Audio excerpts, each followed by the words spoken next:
British Advanced Pain Clinic, Noppimayam Surgery Duram. For appointments 9155556563. Welcome to crime diaries. ఈ వారం మన guest one of the excellent IPS officer. ఇప్పుడు జరుగుతున్న crime rate తగ్గించడానికి మీ దగ్గర ఉన్న ప్లాన్ ఆఫ్ యాక్షన్. గ్యాంబ్లింగ్ అనేది ఒక మేజర్, ఈ మట్కా అనేది ఎట్లా అంటే దీనికి ఒక బీటర్స్ అంటారు. సిచ్యువేషన్కి అనుకూలంగా చూసుకుని ఒక ఐసోలేటెడ్ ప్లేస్లో ఒక కర్నూలులో ఏముంది సార్ మేజర్? చాలా ఈ మధ్యకాలంలో ఏదో షేర్ మార్కెట్లో ఇన్వెస్ట్ చేస్తే ₹1,00,000 పెడితే 10 లక్షలు వస్తాయి.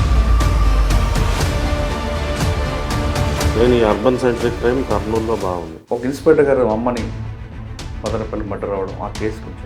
ధర్మవరం టౌన్ ఇన్స్పెక్టర్ నాగేంద్ర ప్రసాద్ గారు పనిచేస్తున్నారు. మదనపల్లిలో కాలనీలో ఐసోలేట్ ఒకరే ఉంటారు. ఆవిడ సింగిల్ లేడీ. ఈవిడ దగ్గర ఎప్పుడు కూడా బయటకు వెళ్తే ₹4-5 లక్షల ఖరీదు చేసే బంగారంతో కానీ బయటకు వెళ్ళదు. సో దాంతో ఏంటంటే వాడు ఎవడైతే ఒక ప్లాన్ చేసి అతను ఫ్రెండ్ పట్టుకున్న తర్వాత ఇదంతా మొత్తం బ్రేక్ అయింది. ఈ రెండో వ్యక్తి సహకరించిన Nandyal challenge, Nandyal 3 town limits అంతా రౌడీస్ ఎక్కువ ఉన్నారండి, లిస్టెడ్ రౌడీస్. బనగానపల్లి, కోయలగుంట్ల, కొమిలిగుండ్ల, ఈ ఆలగడ్డ విపరీతం. అది దాని మీద సిచ్యువేషన్ అంటారు కంట్రోల్. ఏంటంటే గ్యాంబ్లింగ్ కనుక జరిగితే ఏమైందంటే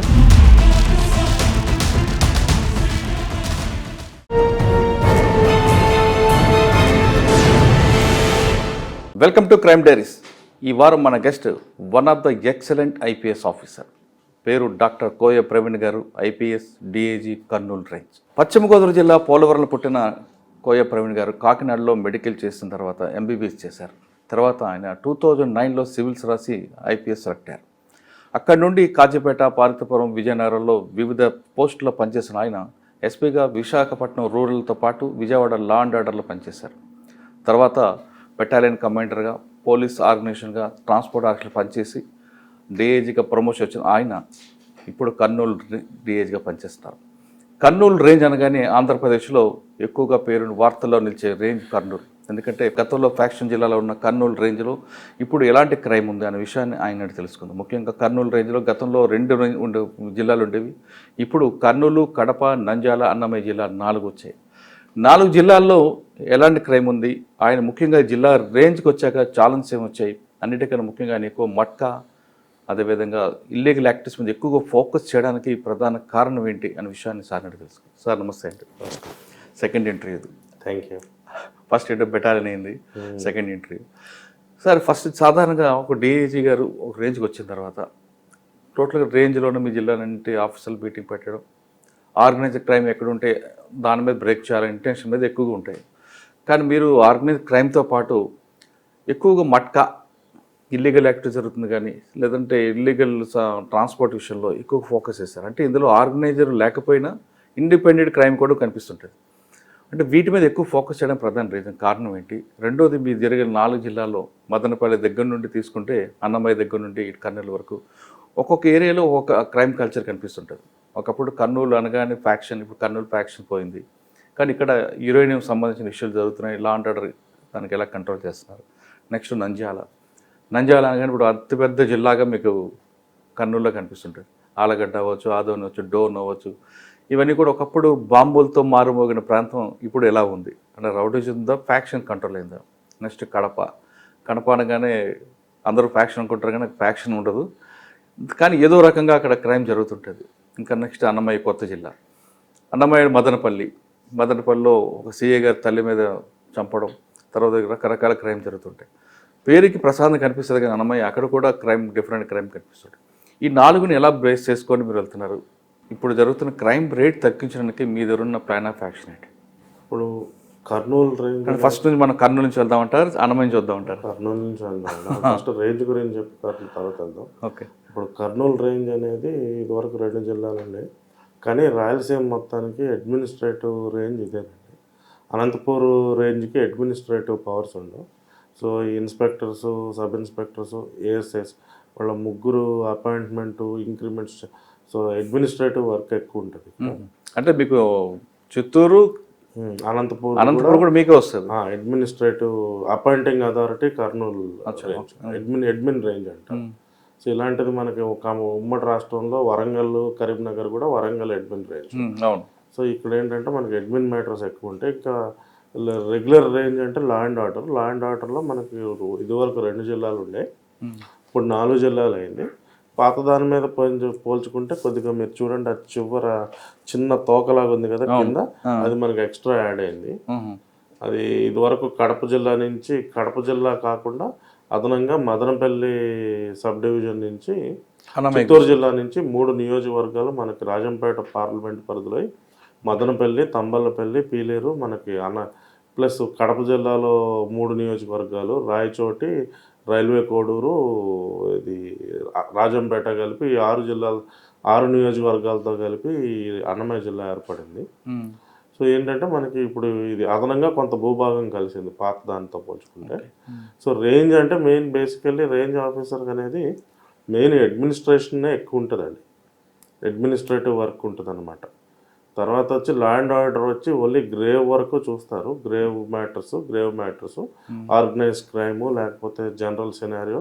తర్వాత ఎస్పీని గైడ్ చేయటం మెయిన్. మనం డైరెక్ట్గా వెళ్ళి ఎస్పీ ఉన్నప్పుడు డైరెక్ట్గా వెళ్ళి చేసేది పెద్ద రేంజ్లో ఉండదు, ఇది guidance and supervisory function. So మనం చూసుకుంటే నేను రాయలసీమలో అడుగు పెట్టడమే, ఇక్కడ పోస్టింగ్ వచ్చిన తర్వాత తిరుపతి వెళ్తుంది తప్పితే ఈ కర్నూలుకి ఇదే మొదటిసారి రావటం.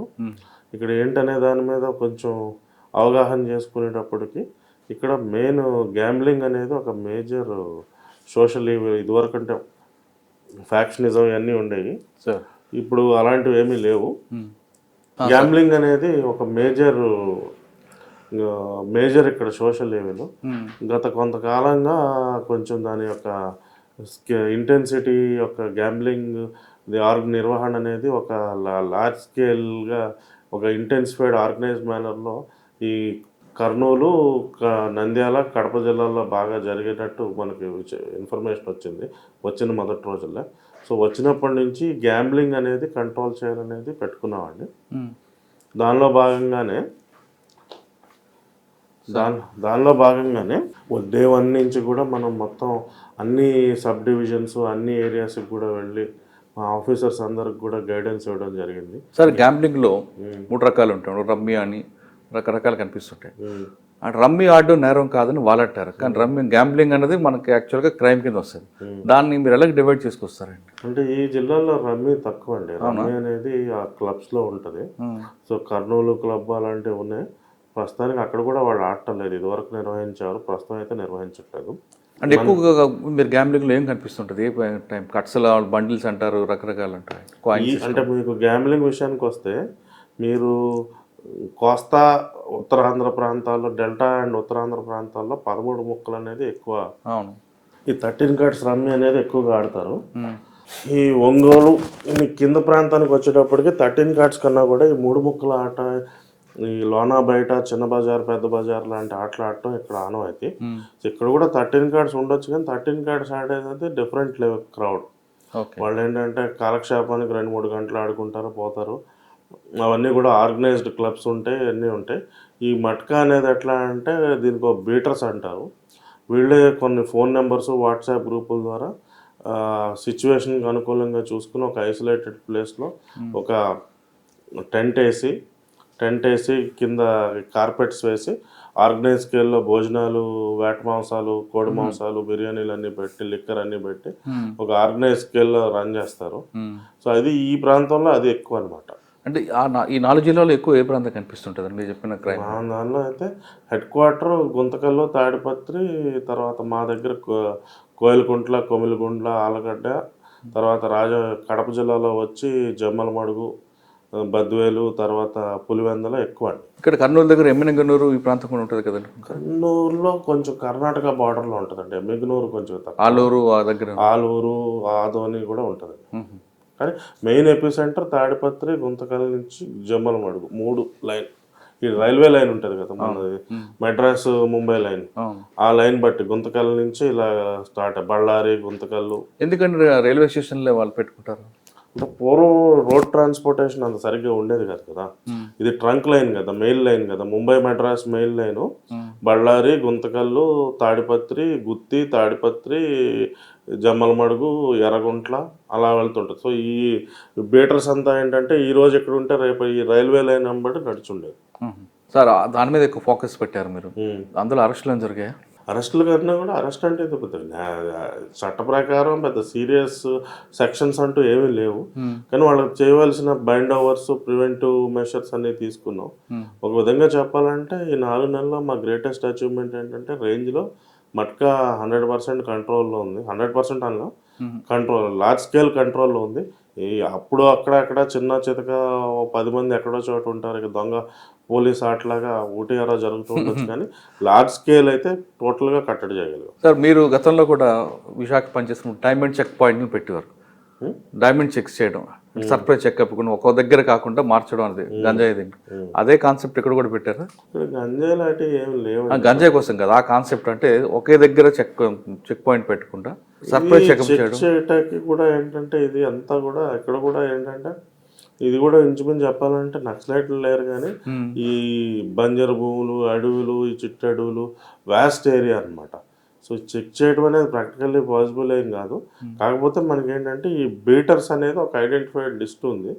సో వాళ్ళందరినీ పిలిచి బైండ్ ఓవర్లు చేసుకోవటం, తర్వాత ఒకటిసారి ఆలగడ్డలో ఎక్కడో పెట్టారు పెద్ద స్కేల్లో, అది ఇంకా ఆట మొదలవక ముందే మనం పట్టుకున్న దానిలో బాగానే లాజ్ కొద్దిగా ఆట మొదలై ఉంటే ఇంకా 10 times ఎక్కువ ఉండేది రికవరీ. ఆట మొదలవక ముందే మనం రైడ్ చేయడం వల్ల జస్ట్ మినిమంతో అయింది. పెద్ద స్కేల్లో ఒక్కసారే ఆలగడ్డలో అటెంప్ట్ చేయడం జరిగింది. ఇంకా చిన్న చితగా రోజు ఏదో ఒకటి every alternate day small scale అయితే వస్తాయి, లార్జ్ స్కేల్ అయితే ఇప్పుడు వచ్చి జరగలేదు. సార్ మట్కా వాడేవాడినందుకు బాంబేలో ఉండి అక్కడ ఫోన్ చేసి ఒక నెంబర్ తీసుకొస్తాడు, అది వేరే, అదే సింగిల్ నెంబర్ లాట్ టైప్, అది దాన్ని మట్కా అంటారు. సార్ ఎక్కువ మీరు వ్యభిచారం మీద ఫోకస్ పెట్టారు 4 జిల్లాల్లో కూడా. ఇక్కడ నుంచి ఇదే ఇక్కడ కొద్దిగా మనకి పశ్చిమ ప్రాంతం ఏదైతే కర్నూలు జిల్లాలో ఉందో అక్కడ కొంచెం ఇది ఉంది. బికాజ్ ఆఫ్ పావర్టీ, అక్కడ డ్రై ప్రాంతం అవటం వల్ల, వర్షాభావ ప్రాంతం వల్ల వలసలు వెళ్ళటం వల్ల ఏంటంటే అక్కడ కొద్దిగా ఉన్నాయి అనమాట. సో దాని మీద అక్కడ ట్రాఫిక్ స్కోప్ ఉంది. ఇప్పుడు ఇక్కడ అంటే ఎక్కడికన్నా వేరే అనంతపూర్ ఎక్కువ, కానీ ఇక్కడ కూడా ఆ స్కోప్ ఉందని అక్కడ మనం కొంచెం కాన్సన్ట్రేట్ చేసి అలాంటి వాటి ఏం జరగకుండా మనం అయితే ప్రస్తుతానికైతే అలాంటి మేజర్ లార్జ్ స్కేల్ అయితే ఏది రిపోర్ట్ కాలేదు. ఓకే, ఇక మనం జిల్లా వారికి వెళ్దామండి. ఫస్ట్ కర్నూలు జిల్లా. కర్నూలు జిల్లా ఒకప్పుడు ఫ్యాక్షన్, ఇప్పుడు కంట్రోల్ అయింది. కొంచెం మీరు అన్నట్లుగా ఎమ్మినగన్నూరు కర్ణాటక బార్డర్ లో కొంచెం అక్కడక్కడ కనిపిస్తుంటది, అది మీ కంట్రోల్లో ఉందంటున్నారు. ఒక కర్నూలులో ఏముంది సార్ మేజర్ ఛాలెంజ్?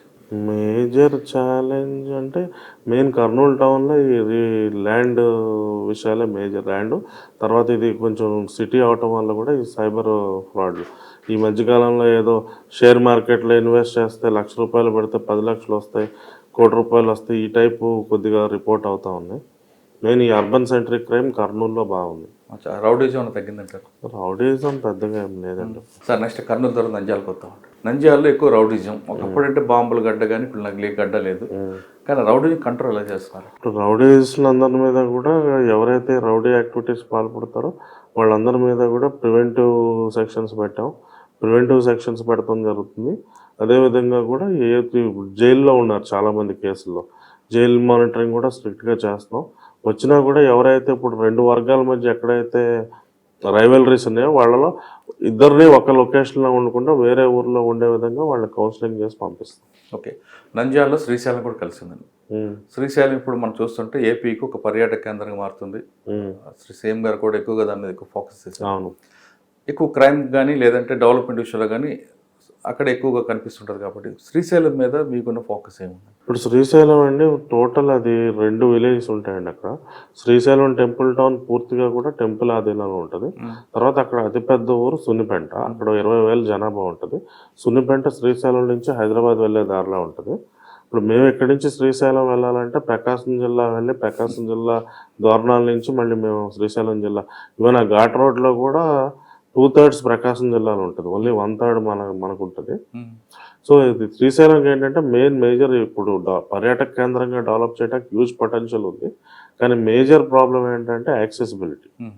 రోడ్ అనేది 2 రోడ్లు ఉన్నాయి, ఒకటి దోర్నాల రోడ్డు, ఒకటి ఈగలపెంట అది నాగర్ కర్నూలు నుంచి వచ్చే రోడ్డు. ఆ 2 రోడ్లే 2 రోడ్లు కూడా రిజర్వ్ ఫారెస్ట్లో ఉండవాలంటే రోడ్ ఎక్స్పాన్షన్కి ఆ పర్మిషన్లు అవి రావడం కొద్దిగా ఇబ్బందితో కూడుకున్నది.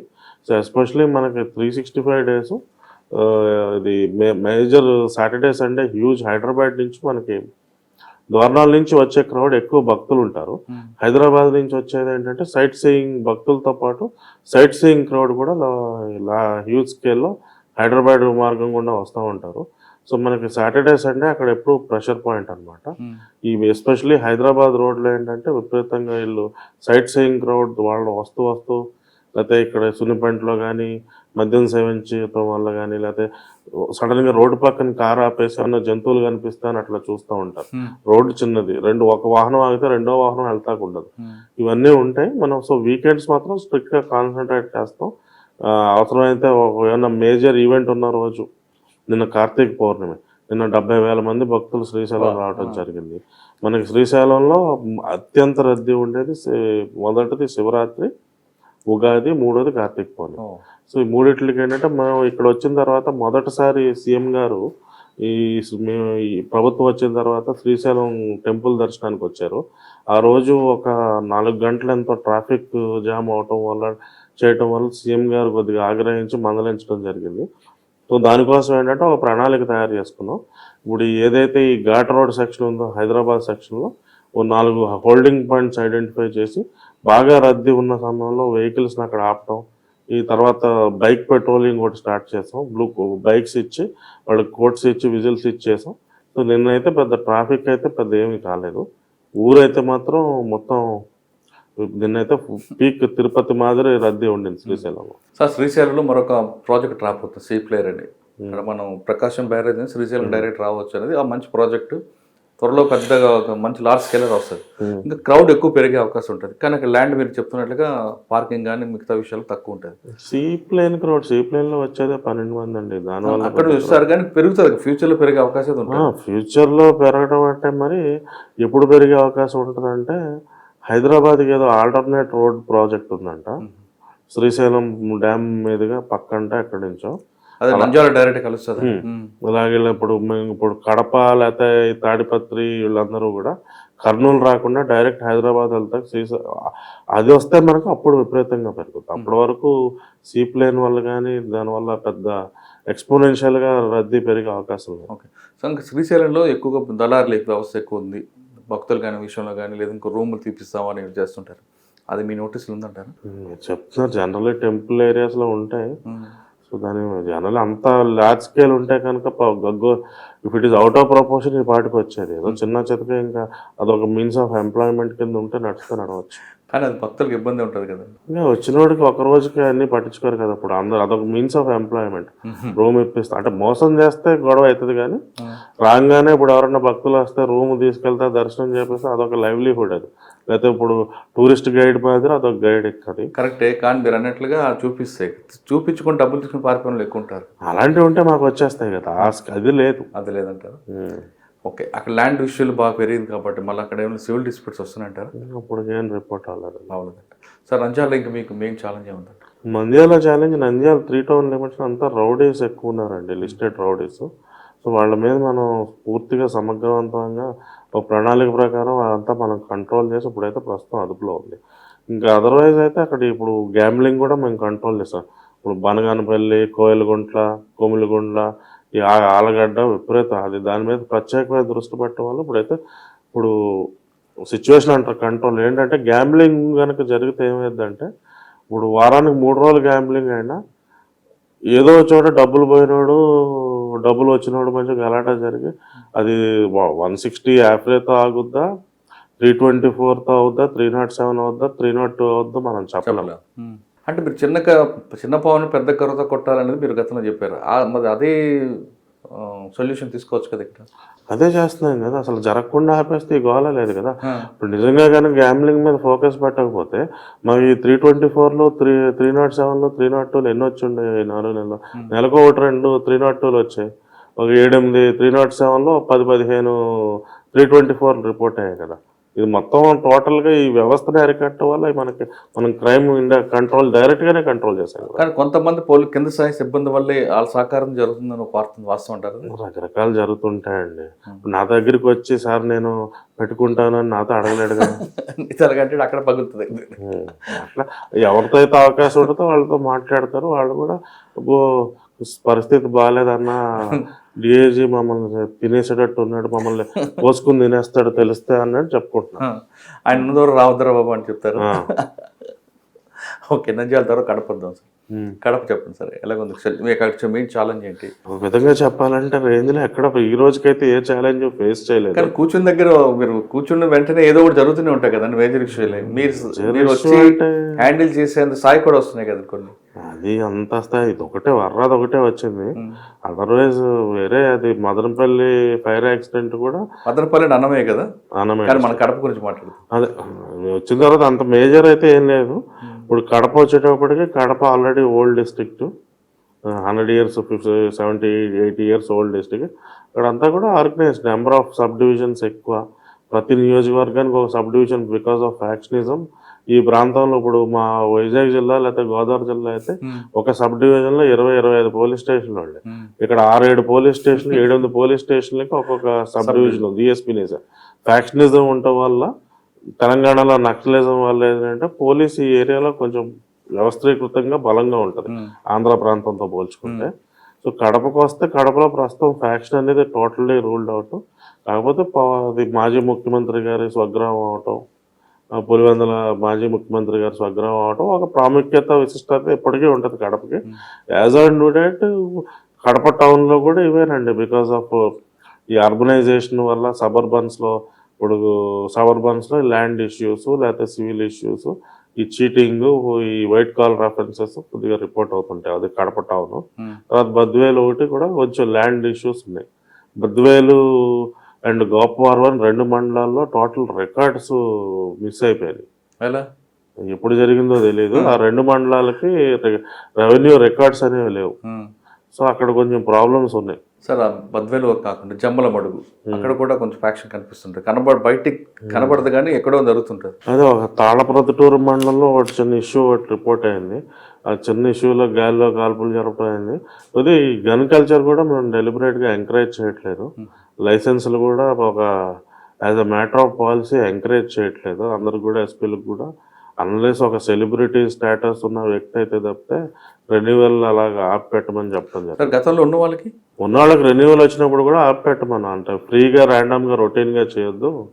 అన్లెస్ ఆ పర్సన్ ఒక celebrity status perceived real threat కనుక ఉంటే తప్పితే ఏదో స్టేటస్ సింబల్ కింద ఎంకరేజ్ చేయొద్దని చెప్పడం జరిగింది. సార్ గన్ రెన్యూల్ చేయాలన్నా లేదంటే గన్ మ్యాన్ తగ్గించాలన్నా ఐఎస్డబ్ల్యూ ఇంటెలిజెన్స్ వాళ్ళు కూర్చొని ఆ మీటింగ్ లో డిసైడ్ చేస్తారు. అది గన్మెన్స్ అండి. గన్ లైసెన్స్ ఎస్పీ గారు తీసుకుంటారు అనుకోండి. Gunmen collector licensing authority. అవునండి, ఎస్పీ గారు రిపోర్ట్ మీద ఇస్తారు. కరెక్ట్.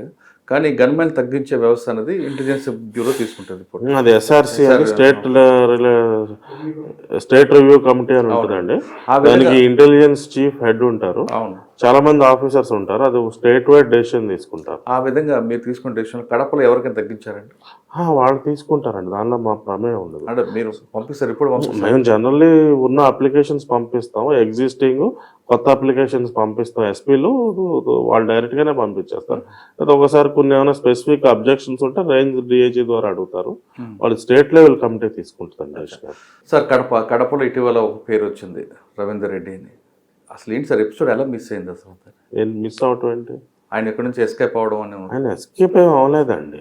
ఆయన వెళ్ళిపోయారు. పోలీస్ స్టేషన్లో 41 నోటీస్ ఇచ్చి వెళ్ళిపోయారు. 41 నోటీస్ ఇచ్చారు, ఏ నోటీసు. అయితే పక్క జిల్లాలో ఇంకో కేసు రిజిస్టర్ అయింది, వాళ్ళకి హ్యాండ్ ఓవర్ చేసుకుంటారని చెప్పారు. ఆ ప్రాసెస్లో మిస్కమ్యూనికేషన్లో ఆయన స్మూత్గా ఆయన రైట్ రాయల్గా నడుచుకుని వెళ్ళిపోయారు. తర్వాత దొరికారు, అరెస్ట్ అంటే తర్వాత దొరికిన తర్వాత మా అక్కాపురం దగ్గర దొరికారు, అరెస్ట్ చేసి ప్రెస్ మీట్ పెట్టారు. సార్ కడప పక్కన అన్నమయ్య జిల్లాలో మదనపల్లి ఇష్యూ తీసుకుందాం. Madanapalle sub register fire accident, అది సిఐడీలో ఉంది కాబట్టి దాని గురించి మాట్లాడుకుంటా. మీరు రివీల్ చేస్తానంటే ఓకే, సిఐడి దగ్గర ఉంది కాబట్టి నేను అడగకూడదేమో. అంటే మేము చేసేది మేము చెప్పగలుగుతాం. సిఐడికి బదులైన తర్వాత మాకు తెలియదు కదా.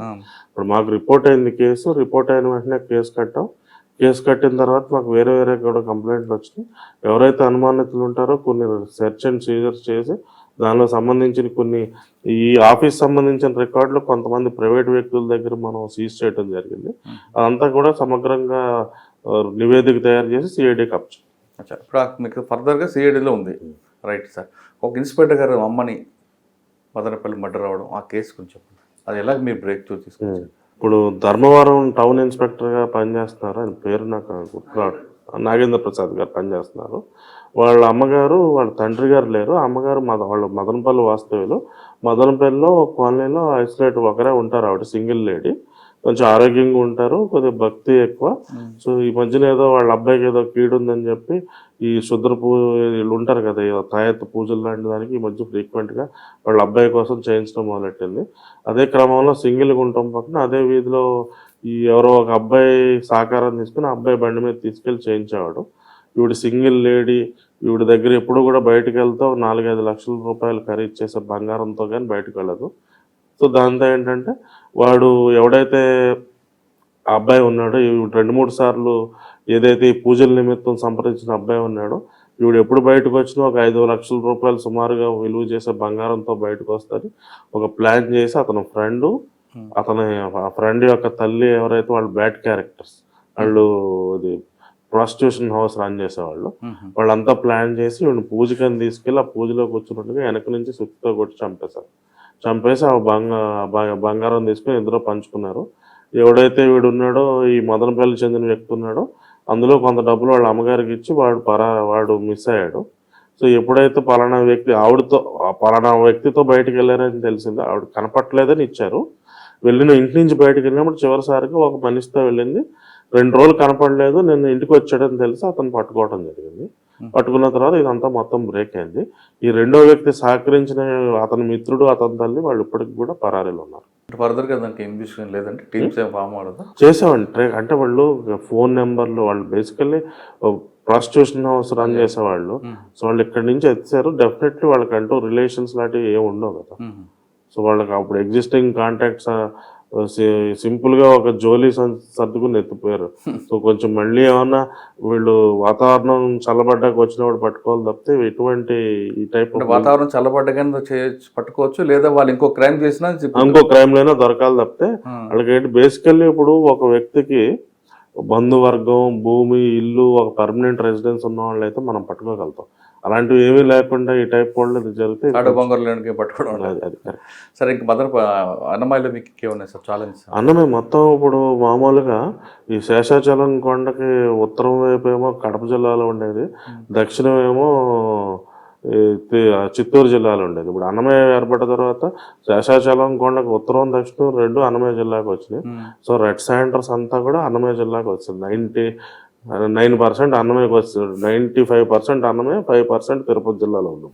మరి మీరు ఎర్రచందన స్మగ్లర్స్కి మీ ఫోకస్ ఏంటి? ప్రస్తుతం గత 2014లో తీసుకున్న చర్యల వల్ల అయితే ఏది కానీ, ఈ RSTF పెట్టడం వల్ల కానీ ప్రస్తుతం అది అప్పుడు కూడా ర్యాండమ్గా వారానికోటి చిన్న స్థాయి లోడ్లు పట్టుకోవడం అలాంటివి మనకు రిపోర్ట్ అవుతుంది. అంటే గతంలో అంతా లార్జ్ స్కేల్ దొరకట్లేదు అంటే? లార్జ్ స్కేల్ ఆర్గనైజ్డ్గా లేదు. కాకపోతే మనకున్న సమాచారం ఏంటంటే, గతంలో దీనిలో ఆరితేరని నిష్ణాతులు ఎవరైతే ఉన్నారో వాళ్ళు ఈ ఎర్రచందనం దొంగలు ఏవైతే ఉన్నాయో వాళ్ళ యొక్క పొలాల్లో, బావుల్లో డంప్ చేసి పెట్టున్నారు.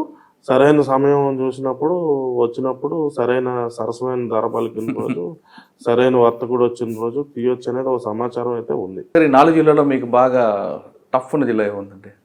4 స్మూత్గా ఉన్నాయంటే? ఓకే సార్, 4 జిల్లాల్లో ఇంకో 2 క్రైమ్ కనిపిస్తాయంట. ఒకటి హైవేలు ఉన్నాయి, రోడ్ యాక్సిడెంట్స్ ఎక్కువ కనిపిస్తుంటాయి. కడప అవ్వచ్చు, లేదంటే నంద్యాల, ఈ రోడ్ అంతా కూడా.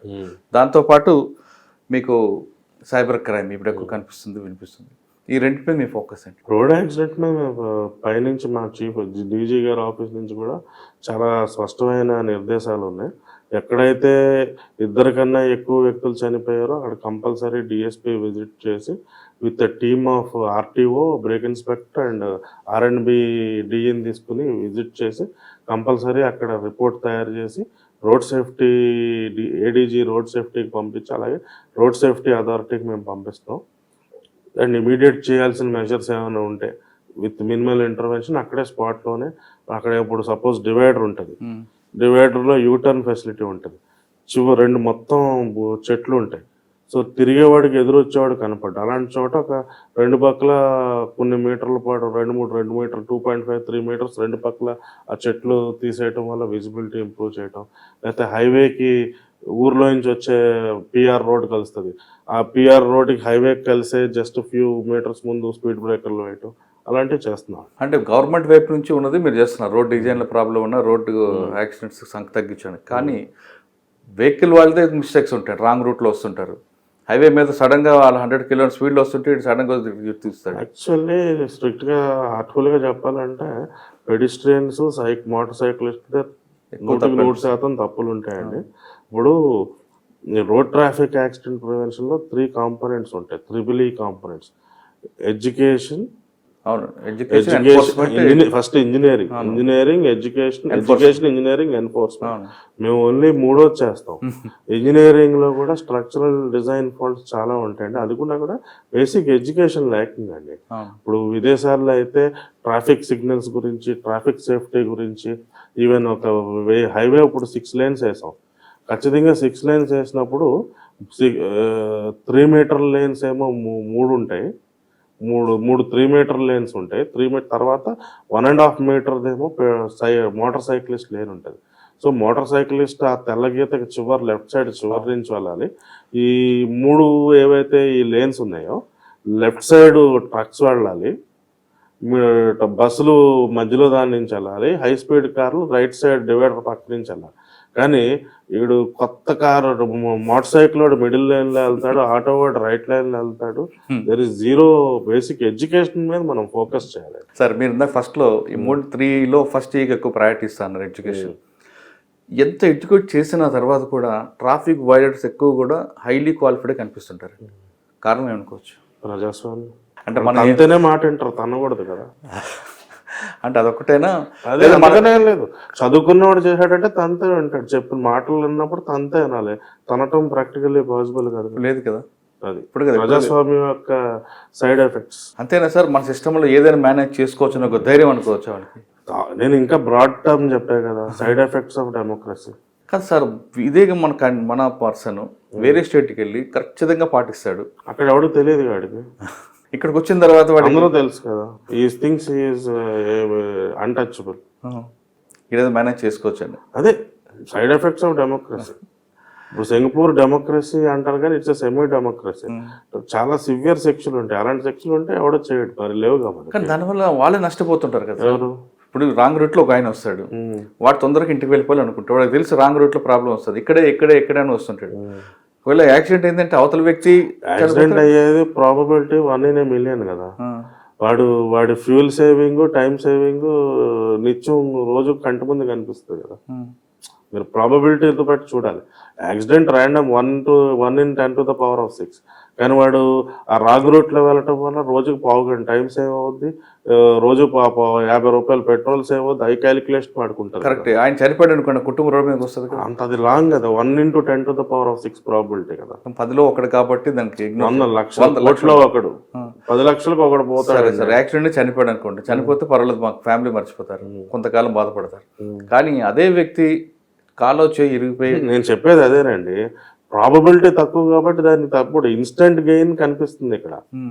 Long term probability of chance 1 in 10⁶ కదా. It takes a risk. కానీ మనకి కంట్రీలో తీసుకుంటే, మన దేశంలో కానీ లేదంటే ఏపీలో కానీ ఏ స్టేట్లో తీసుకున్నా మర్డర్ల కన్నా వీళ్ళే ఎక్కువ చనిపోతుంటారు. Road accident is largest cause of deaths. And road accident లో చనిపోయేది కూడా ప్రొడక్టివ్ ఏజ్ పీపుల్ ఎక్కువ చనిపోతుంటారు. 18 to 35, 40 ఎక్కువ ఉంటారు. దానివల్ల అదేనండి, మనం ఎడ్యుకేషన్ ఇంప్రూవ్ చేయాలి. ఎడ్యుకేషన్ ఇంప్రూవ్ అవ్వకపోతే ఎన్ఫోర్స్మెంట్ స్ట్రింజెంట్ గా ఉండాలి. అంటే ఇప్పుడున్న సెక్షన్లకి అయితే కష్టం. సింగపూర్ మాదిరి విద్యావంతులకైతే సింగపూర్ మాదిరి శిక్షలు విధిస్తేనే కంట్రోల్ అవుతుంది. కానీ వాళ్ళకండి చెప్తున్నాం కదా, బెస్ట్ అంటారు అంతే. సింగపూర్ మాదిరి శిక్షలు వేస్తే సింగపూర్ లో కొరటా దెబ్బలు కొడతారండి, 100 కొరటా దెబ్బలు. మరి ఇప్పుడు చదువుకున్నవాడు తినలేడు కదా. Okay sir, next cyber crime. ఇప్పుడు కంటికి కనిపించడు వాడు నేరాలు చేస్తుంటాడు. నేరం చేసిన వాడు చదువుకోడు, విక్టిమ్స్ అందరూ వాళ్ళు కూడా క్వాలిఫై ఉంటారు. అందరూ అంటే దీనికి కారణం అశ్రద్ధ అనుకోవాలా లేదా అత్యాస? దురాశ దుఃఖానికి చేటు, దురాశ దుఃఖానికి చేటు. నువ్వు భారతదేశం అభివృద్ధి సగటున 7% అవుతుంది. బ్యాంకులో డబ్బులు వేస్తే వడ్డీ వాడు 9% ఇస్తున్నాడు ఎఫ్డీ చేస్తే. నువ్వు బ్యాంక్ నుంచి అప్పు తెచ్చుకుంటే 13% ఛార్జ్ చేస్తాడు. నువ్వు 100%, 150%, 300% రిటర్న్స్ వస్తున్నాయి అంటే సంథింగ్ ఈజ్ అబ్నార్మల్ అనే సెన్స్ అనేది ప్రివైల్ అవ్వాలి. ఆ సెన్స్ ఎప్పుడు పోద్ది? నీకు దురాశ అనేది నేను ఉత్తేజపరిచినప్పుడు పోద్ది. సరే, దురాశ అనేది కొంతమంది ఉంటారు, కొంతమంది అవగాహన లేని కూడా చేస్తున్నారు. అవగాహన లేని వాళ్ళు చిన్న చిత్తగా పోతాయండి. ఈ మధ్యన మేజర్గా మనకు రిపోర్ట్ అవుతున్నాయి. ఇప్పుడు ఈ అమెజాన్లు తర్వాత ఈ ఫ్లిప్కార్ట్లు వచ్చిన తర్వాత ఈ ఆన్లైన్ షాపింగ్ చేస్తున్నాం కదా, ఎస్పెషల్లీ సాఫ్ట్వేర్ ఇంజనీర్స్ లేకపోతే కొంచెం ఎఫ్లుయెంట్ ఫ్యామిలీస్లో ఇప్పుడు షాప్కి వెళ్ళటం అనేసి ఎవ్రీథింగ్ ఆన్లైన్ ఆర్డర్ పెడతాం స్టార్ట్ అయింది. సో వాళ్ళ దగ్గర మన ఫోన్ నెంబరు, మన అడ్రస్, చాలా డీటెయిల్స్ ఉంటాయి. ఇవన్నీ కూడా ఏం చేస్తారంటే థర్డ్ పార్టీ అవుట్ సోర్సింగ్ కంపెనీలకు ఇస్తారు. అక్కడ ఈ వాడ 10,000, 15,000కి జీతాలకు పని చేయించుకుంటారు. ఆ 15,000 జీతం పని చేసేవాడు ఆ డేటా కొనేవాళ్ళు వచ్చి ఆఫర్ చేస్తే ఆఫ్టర్ ఆల్గా ఇచ్చేస్తాడు, ఏముందిలే అని ఇచ్చేస్తాడు. అది తప్పని కూడా అనుకోడు.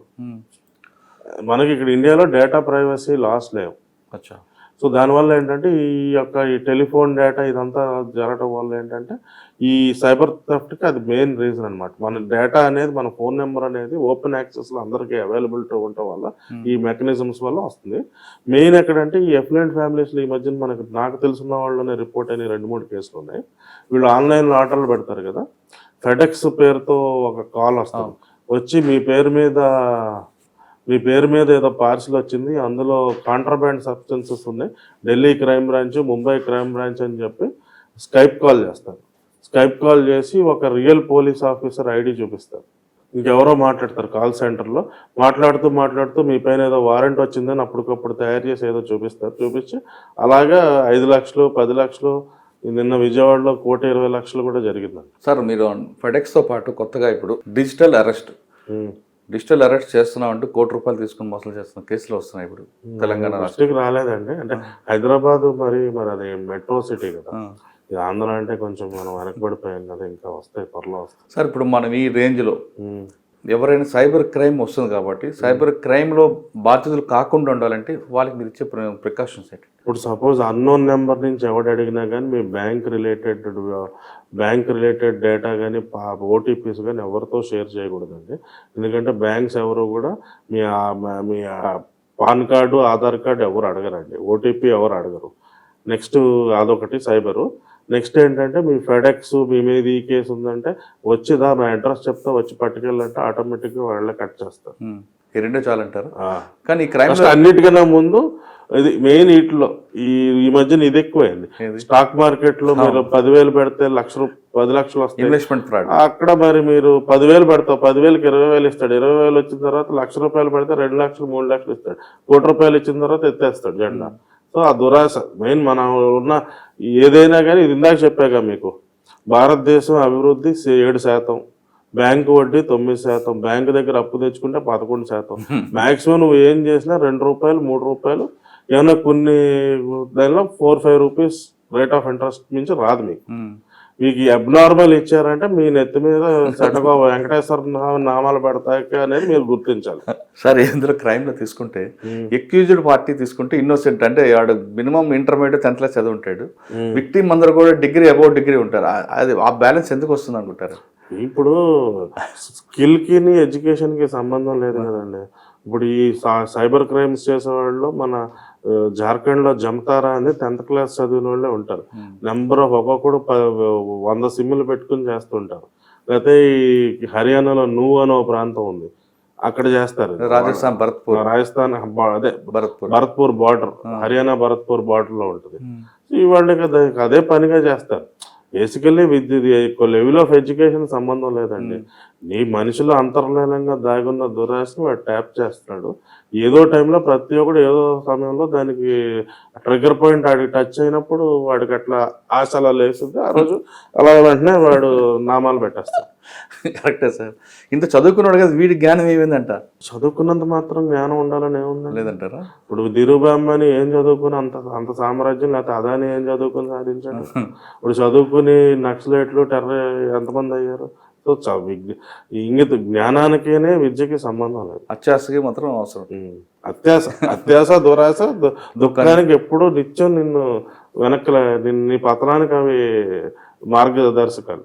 సార్, మీరు కమాండెంట్ ఉండే వరకు మీ మార్క్ కూడా చూపించారు మన విశాఖ రూరల్ అంతా.